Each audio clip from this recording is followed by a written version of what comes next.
Hey San Diego, I'm Connor Kane, your host for The Block. And I'm Atiana Parker, your co-host for the show. Our show delivers stories on business, entertainment, art, technology, and sports that make San Diego special. Today's episode is filled with unique stories, from a family-owned Filipino restaurant that's a staple in National City, to a diamond in the rough who grew up in Chula Vista and has a knack for the big stage. We also sat down with two musicians on a mission to create a sound of their own, and a football player who calls San Diego home. So sit back, relax, and enjoy the show.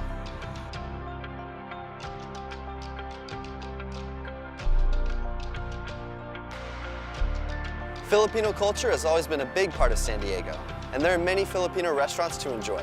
But one restaurant stands out amongst them all. Here's the story behind Zarlitos.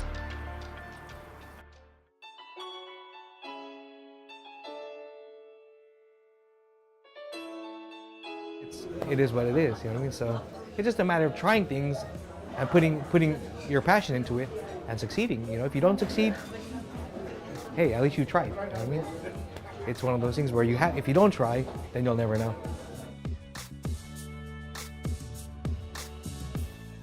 My name is Chris REYNOLDS. People know me as Toppy. I am the son of the owner / cook here. Zarlitos opened in officially 1991, which was a culmination of other restaurants that we had, and this was like the melting pot to consolidate into one restaurant rather than focusing on multiple. This was the one that we wanted as like the home base.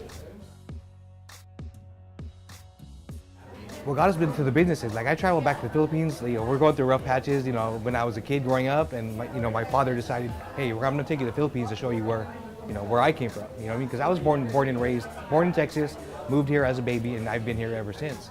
So we went back to the Philippines, and you know, we have a little compound, and that's what they did. Made food in the morning, brought it to the market, sold that. They went back for lunch, made more food, and so it was just like a revolving cycle. You know, we had like animals on our compound, so I'd wake up and be like, hey, what happened to the pig? Well, I'm eating some pork, and yeah, that's what I was eating, you know. So they, you know, they sell the meat, sell food, and come back and do it all over again. So right now we're kind of on an upswing, but yet, you know, I'm trying to stay grounded and figure out things and how to better my processes, how to better the restaurant, and how to do everything better and still be part of the community rather than doing so much where you're not part of the community, if you know what I mean.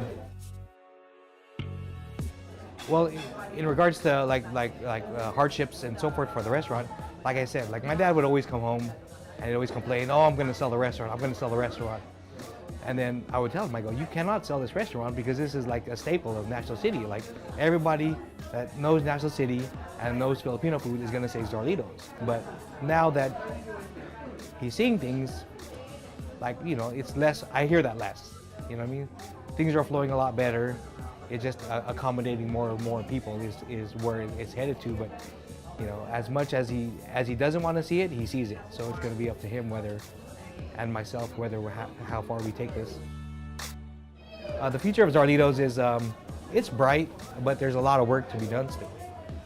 I want to give people more of an experience, you know what I mean? There's a lot of, like, you go to any Filipino restaurant and they want to do traditional, like look, it's like more traditional, it's like more homely, like your mom's in the kitchen, but I want to up the game so that the experience is better and it's fun and you still get the traditional food. If somebody comes here and eats and they try another place, I want them to be like, I should have went to Zarlitos. And you know, because when you eat, you get full.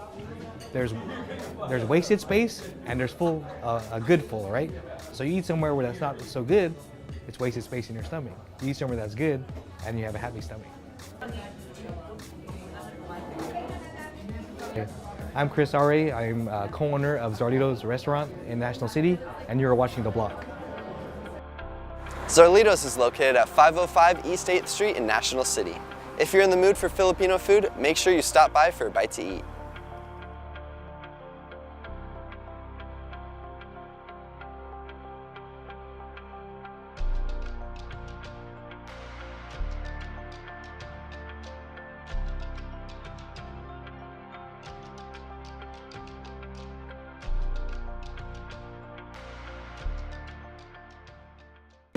This commercial is brought to you by Rancho Santa Fe Farmers Market. Visit the European-styled market every Sunday from 9:30 a.m. until 2 p.m. Located at 16079 San Dieguito Road. In this segment, we introduce you to a self-proclaimed nerd who overcame her shyness to become Miss San Diego. Making her way to top 10 on Fox TV's Masterchef, meet Diamond Alexander. Really, I've loved cooking since I was little, like 3 years old. I'd be begging my grandma, can we watch Food Network? Can we watch Emerald? Like, I think I sent Emerald a letter, like begging to be on like a kid's episode or something like that. This whole experience with MasterChef and stuff all ties into that because my whole life I've loved to cook. I am Diamond Alexander and I work by day as a web designer, and then part-time I'm also a food blogger and YouTube video maker. I was born in Redondo Beach. I moved down to San Diego when I was like 1, I think, or maybe even younger than that. So I've been in San Diego my whole life. I've had the privilege to live in a lot of different counties in San Diego. So I lived in Spring Valley for a while, and then I'm in Chula Vista now. So throughout high school, I always loved to cook, but I wanted a more secure, I thought at least, at that time, future. And so I went into pre-law. So I started the Still Canyon Pre-Law Club, and we did the mock trial downtown. We did really good, actually, and I got Best Pretrial Defense Lawyer. So I applied to Berkeley. They had the best political science program at the time. And I was like, I'm gonna be a lawyer, it's gonna be great. And food just came back. That's always been my passion. And so after about 2 years, I decided I wanted to change my major to nutrition, and that wasn't possible. They were like, you know, you're already too far in your credits. So I left Berkeley and I transferred to Oklahoma State University. Go Cowboys! And that was moving to Oklahoma was really one of the best things that ever happened to me in my life, because I thought that I knew who I was before, but going to school somewhere so different, to Stillwater, Oklahoma, way different than San Diego or LA or anywhere else, that really changed me a lot. When I started at Oklahoma State, I changed my major to food science and nutritional science, like interdisciplinary. I loved being a food science major, that was great, and it really fed into my personal love of cooking and food. We had a meat judging team. Like, there's just so many things that are different when you move down to like the Midwest South area. Like, they would have carcasses of meat, and there's a team with like official jackets, and they were judging different meat. It was really interesting. So at Oklahoma State, I had a friend who was competing in like a small pageant on campus, and so she wanted me to help her do her makeup and everything. After seeing my friend's transformation and how poised and confident she was on stage, I just felt like I want to do something like that, and I get scholarship money. I was an out-of-state student, so I was like, any scholarship money, I'm down for it, and I get to wear a dress. I mean, it's like a win-win. So I tried out for Miss Black Oklahoma State University. That maybe about 6 months after that time, and I won. And so that was my first pageant ever, and everyone's like, what? Like, how did you do that? I'm like, I don't know. I just went up there and smiled and waved, and they gave me scholarship money.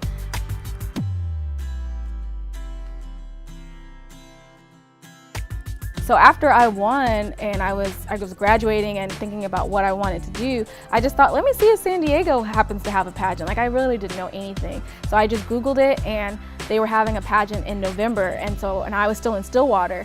And so I just started preparing for it. I entered all the way from Stillwater. I sent all my paperwork down here to San Diego. I talked with my professors and just said, hey, like, is there any way I can like front load a lot of my work and go down to San Diego? I really want to compete in this pageant. And so they did. They were so supportive. I have to give them like all thumbs up. They all let me front load a lot of my work, and I actually came down to San Diego for about a month to attend all the rehearsals. I had missed a lot of them, so the girls were already doing a lot, and I was like late to the party and trying to take my headshots and just do a lot in a short amount of time. But I did it, and going through that experience, I won Miss San Diego 2015. It was just such a privilege and an honor, and such a great experience to learn how to really go after a goal with all that you have and to make things work and do what you can do.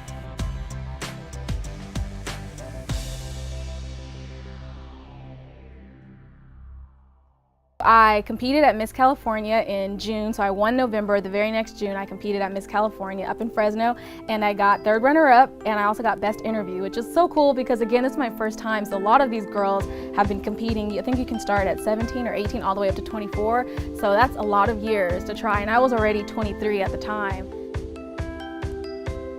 I was just really excited and thankful for the opportunity. I got to meet so many people. So I would say if that was in June, then about the end of July, I get an email from someone with Miss California saying, hey, Masterchef is casting for new people for their next season, and they want someone who's competed in pageants. If you know any girls who like to cook, let them know. And I'm like, oh, I love to cook, and I'm a pageant girl, I can do this. They came to San Diego, I think it was at the Westin downtown in August. I got there and I told them what I was making and that I was Miss San Diego, and they like put me in like the VIP line, so I got to like go straight to the front of the line. I mean, really, honestly, the rest is history. It was just a lot of months of paperwork and auditioning and trying out, and then about 5 or 6 months later, I was on my way to LA to film the season 7 of Masterchef. Got it.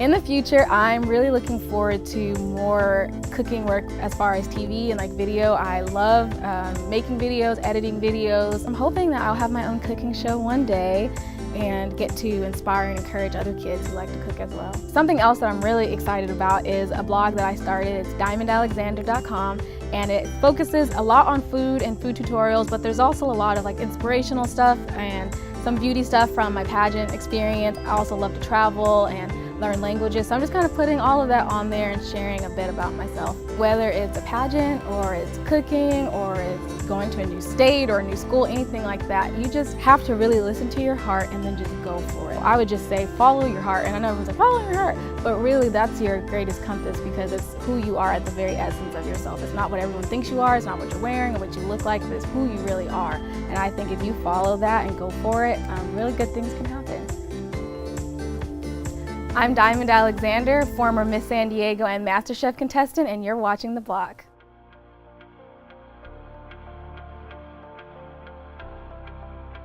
Diamond continues to pursue her passion for cooking and plans to seek other opportunities in television. Keep up with Diamond and her recipes at diamondalexander.com.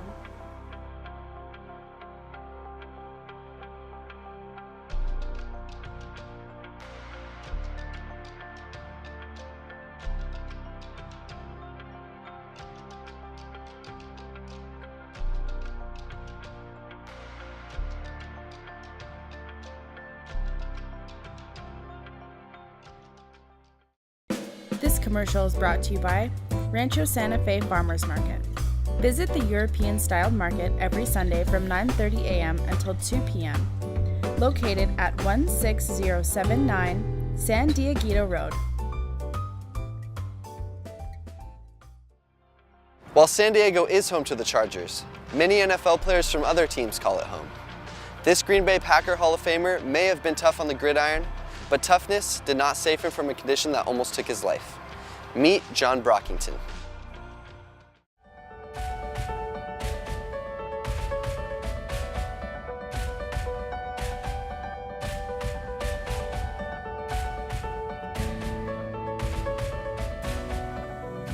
I was born in Manhattan, raised in Brooklyn. So I grew up in the Brooklyn school system, lived in a Jewish neighborhood. It was a project, but it was a Jewish project. You know, I tell you what, this is a good story because I was a Little League baseball player and was pretty good at it. I was a really good pitcher and I can hit. And coming home from school one day, I can't remember how old I was, but one of the coaches from the Little League sat next to me and said, John, he said, one of these days you're gonna be a pro athlete, don't waste your money. But I mean, I was too young to even realize what he was talking about. I mean, I knew they were pro athletes, but I couldn't see that I'd be one day. I mean, I just couldn't see that kind of talent. I mean, how can you assess yourself at that age? And then I just progressed through the system and, got to high school, and that's when my high school football coach became really a role model because, we saw him every day.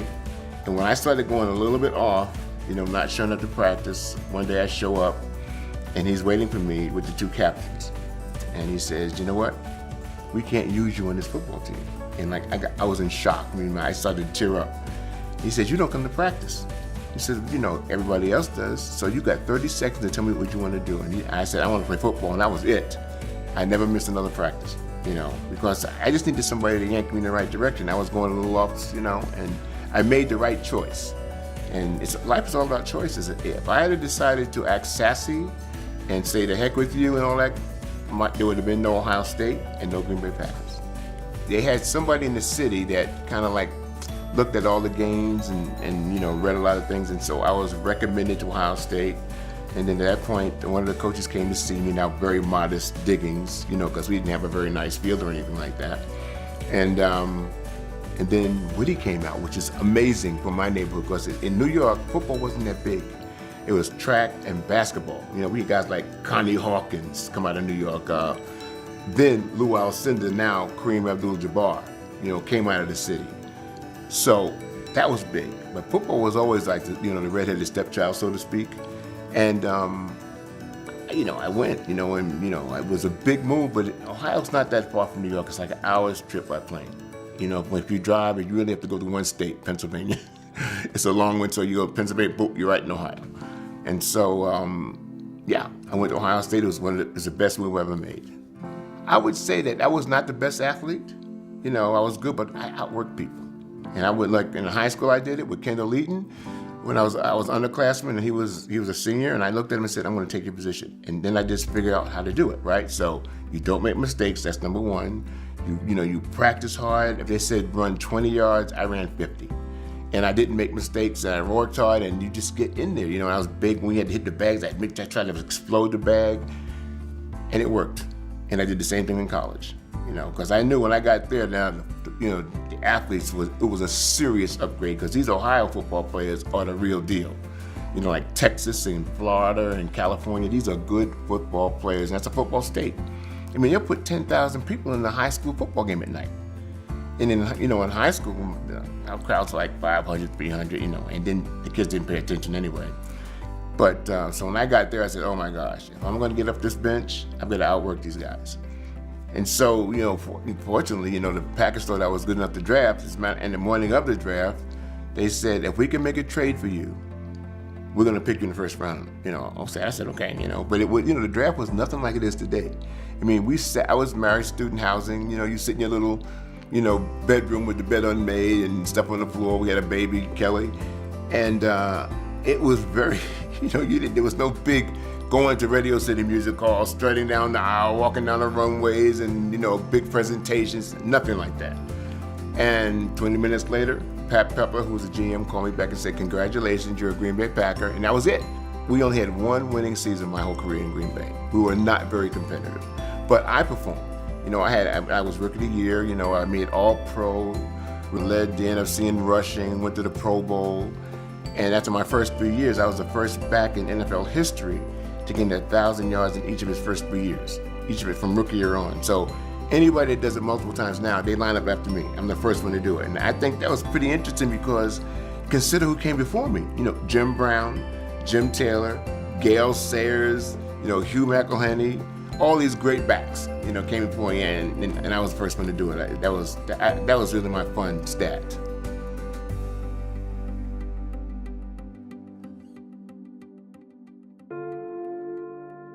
I was close to Little. I mean, I know that the film says Little Italy, but I was close to it. And I used to go down there and have lunch.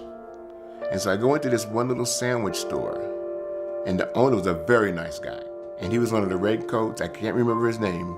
And he told me one day, he said, you know, there's a little woman that comes in here, and she's a huge Packer fan, and she said that you were her favorite Packer, you know, and said, you guys should get to be friends. And so he arranged it, and so it was Diane, and we met. That was in '93, and we became fast friends, you know, because of the whole Packer thing. Well, you know, we never quite had a dating relationship, you know, and then things got kind of strained, so I really didn't see her for like 10 months before I got sick. And so when we were separated, I started getting all these weird symptoms, you know, like swelling and throwing up. You know, making a long story short, I got really sick. One of the people from church said, you need to go to a doctor. So we went to the doctor, and the doctor said, well, I really can't see anything wrong with you, but why don't you go upstairs and take a blood test? And I almost said no, because I hate needles. My buddies who was with me, Tim Caton, said that I'm gonna call Diane. I said, are you crazy? I haven't talked to Diane in 10 months. Well, he called her anyway, and she shows up. And then the next day she's trying to be my donor, you know. And Dr. George Fowler said, you know what? You're too little, you're too skinny, your kidneys won't service his body. He's just too big. So she kept hounding them, and they said, okay, they gave her a sonograph and found out she had oversized kidneys. I got the smaller of the two. Well, we definitely felt it was providence and not luck. because too many things had to go together for it just to happen, you know, blood typing and all this other business. And her being there, for crying out loud, well, I wouldn't say she's a guardian angel, but she's definitely, I mean, she changed my life. I mean, look, if Diane was not in the picture, I'm still on dialysis. So I was off in 6 weeks, and it was, I mean, she literally changed my life. She saved it. You have to be willing to give somebody, you know, kidney that's on your short list. It's a wonderful gift to give. Hi, my name is John Brockington. I'm a Green Bay Packer Hall of Famer, and you're watching The Block. John Brockington is enjoying life these days, spending time raising money for the John Brockington Foundation.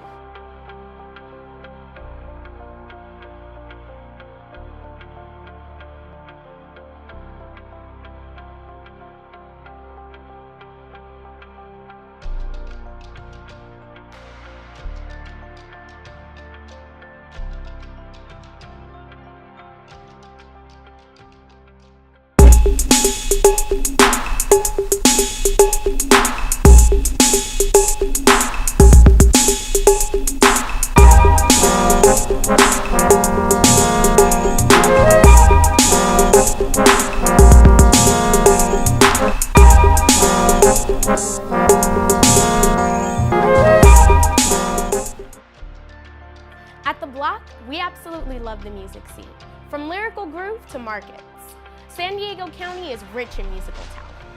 Our next story features two producers who started off making their mark in Europe, but now they've teamed up with the likes of Estelle, Janelle Monáe, and Wale. Meet the duo behind Dawty Music Group. A lot of what we've seen happening, you know, in the music market, well, like urban music especially, it's just kind of, it's not very exciting, you know?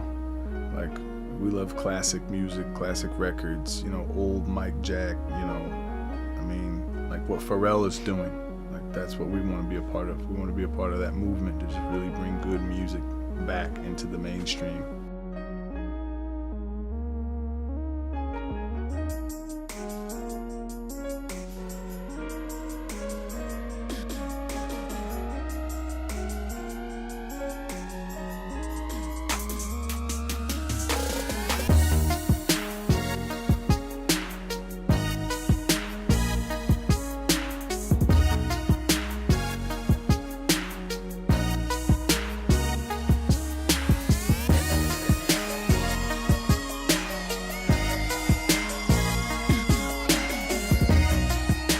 When I was 23 years old, I came to the US and in San Diego, and this is where I met Ty.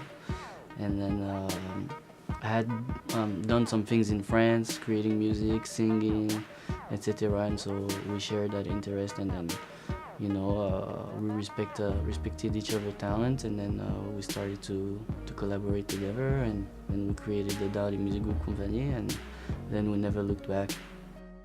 I started out doing music, man. I was just born singing.